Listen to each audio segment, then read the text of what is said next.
This is CBS 8 News Live at 6.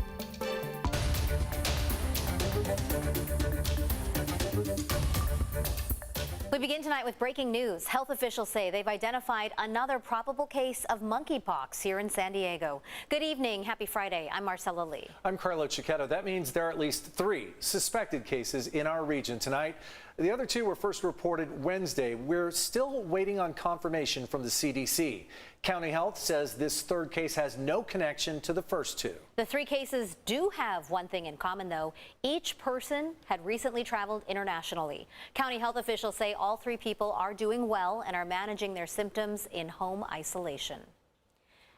We have a crime fighters alert for you tonight. The Sheriff's Department has released this surveillance video of an attempted murder. Yeah, the video shows a gunman firing at a group of people in a parking lot. CBS 8's David Goffredson reports from San Marcos, where detectives need your help to identify the man caught on camera pulling the trigger. David?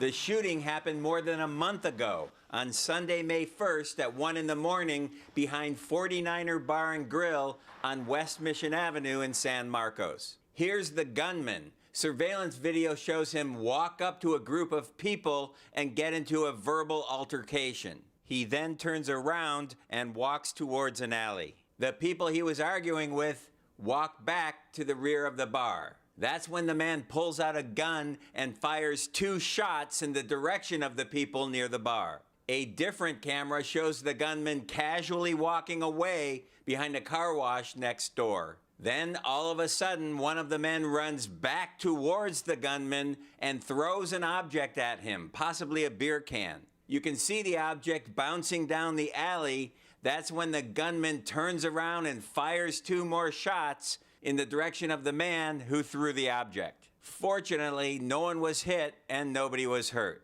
The gunman is described as Hispanic, between 5'6" and 5'8" tall, 170 pounds with black hair. He was wearing a white surgical mask, glasses, gold chain, black shirt, black pants, and white shoes. The Sheriff's Department released several still images of the shooter, who was last seen walking east towards Liberty Drive.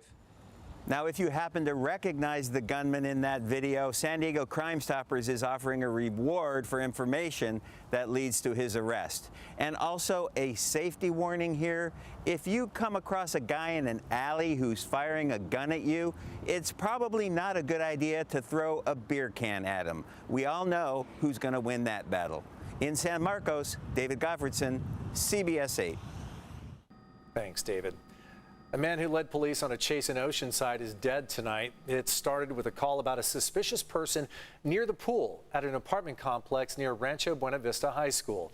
When deputies got there, they found a man asleep in his pickup truck with a suspicious substance on the console. The man took off in the pickup when deputies woke him up. Moments later, he crashed into a light pole at Cannon Road and Lake Boulevard. Pool chemicals in the bed of the pickup spilled, creating toxic fumes. The driver was trapped in the vehicle as a result and was pronounced dead at the scene. A hazmat worker cleaning up was taken to a hospital because of the fumes, but was treated and released. In Murrieta, U.S. Border Patrol agents pulled over a driver and found meth hidden, right there, you see it, inside 3 children booster seats. The agents were inspecting the car at a checkpoint on northbound I-15 when a canine team alerted the agents to the hidden narcotics. The man was arrested. His wife and their 4 children were released. Agents say they seized around 27 pounds of methamphetamine inside those 3 booster seats, street value of $60,000. 3 people are dead after yet another gun violence tragedy, this time at a church just outside of Birmingham, Alabama. Authorities say a 71-year-old man who occasionally attended the Vestavia Hills Church opened fire during a potluck dinner last night. An 84-year-old man, 84-year-old woman, and a 75-year-old woman were all killed. Investigators say one churchgoer then stepped in, preventing anyone else from being hurt or killed. Another attendee at the event subdued the suspect and held him down until law enforcement arrived. The person that subdued him is a hero. The accused shooter is now in custody. Investigators are still trying to determine his motive. They say the gunman acted alone and that at this point there is no threat to the community. An update to a story we brought you about a 7-month-old baby that went missing in Mexico. Valentina Sabian has been found alive in Mexico, but this evening the FBI is trying to track down that man, Tyler Adams. Take a close look at these pictures. He's wanted for questioning in the disappearance of Raquel Sabian, Valentina's mom. She's believed to be dead. Adams has gone by multiple aliases. That's why these pictures are so important. He's 50, about 5'9" and 175 pounds with brown hair, maybe some swelling under his eyes. If you have any information that can help, call the San Diego FBI office.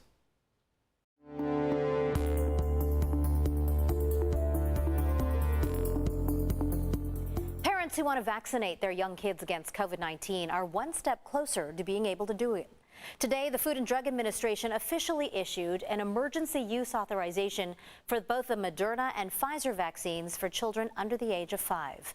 The move still needs approval from the CDC, but Rady Children's Hospital here in San Diego is already preparing to administer those vaccines. We talked to a doctor there today who had this message for parents. For the parents that are reluctant for the vaccine, this wasn't a quick study. This was a well-performed, both vaccines, thousands of children, lots of safety data. Children will get a smaller dose than adults. Side effects could include a fever and a sore arm. The vaccines are expected to be available next Tuesday morning. A controversial vaccine bill here in California that allows kids to get vaccinated without parental consent is changing the age from 12 to 15 after several Democrats said the bill took it a step too far. Political reporter Morgan Reiner spoke to the author of the bill. Senator Scott Wiener said lawmakers are entitled to their own opinions, but he disagrees. He says nothing about the bill goes too far if it means giving kids health care. Until Thursday, SB 866, authored by Senator Scott Wiener, allowed kids 12 and older to get vaccinated without parental consent. We want kids to talk to their parents, but sadly, there are kids who are not in a position to talk to their parents. Not every child is in a perfect home with a perfect relationship. The bill narrowly passed through the Senate and then made it all the way to the Assembly floor. And I was getting, feedback from a number of my colleagues in the Assembly that they would be more comfortable with a slightly older age of consent. And so we took that feedback to heart. Some Democratic colleagues said the bill went too far, takes parents out of the equation. They're entitled to their opinion, and I respect their opinion, but first of all, I disagree. I don't think this is taking parents out of the equation. The vast majority of teenagers, even if they have the ability to get vaccinated on their own, the vast majority are going to talk to their parents. This is not the only vaccine bill to face strong opposition. The bill requiring all school kids to be vaccinated was permanently put on hold. Same fate for the bill requiring all employers in the state to be vaccinated. No other state in the country is doing this sort of thing. And so that bill was stopped in its tracks. The author withdrew it. The governor has now pushed back his own mandate. And so it's just this massive overreach that no one was asking for. Republican Assemblymember Kevin Kiley said he is hopeful the amended bill will not go through. We're still talking about minors here, and I think that, we have a very good chance of stopping it from passing the Assembly. Senator Scott Wiener can bring the bill up for a vote any day now, and he's confident it will pass the Assembly with these new changes. And since it already passed the Senate in its original form, he's confident it will pass again with the new changes. Thank you, Morgan. Tonight, new research suggests people that caught the Omicron variant are less likely to have long-term COVID symptoms. Those include fatigue, brain fog, headaches, and heart issues. British researchers looked at about 100,000 Omicron cases and found about 4.5% of people who tested positive for Omicron had symptoms that lasted about a month. People with the Delta variant, in the meantime, were more than twice as likely to face long COVID. Today, San Diego Mayor Todd Gloria signed his $5 billion ready-to-rebuild budget into law. This is the largest infrastructure investment in city history. The mayor says this historic infrastructure budget will reverse the decades of neglect in city roads, parks, and staffing. $77 million will go to resurfacing streets, $65 million to address homelessness, and one of the biggest investments is going toward the San Diego Police Department. They're getting $584 million for staff, equipment, and facilities. That number up $14 million from last year. We're doing this by fully funding our public safety services, our police officers, our firefighters, and our lifeguards, and we're making sure that they have the equipment they need to do their jobs effectively. The budget also invests in the Pure Water Project, which will provide half of our region's water supply by the end of 2035. It also overhauls the city's stormwater system to prevent flooding and protects beaches and bays from pollution.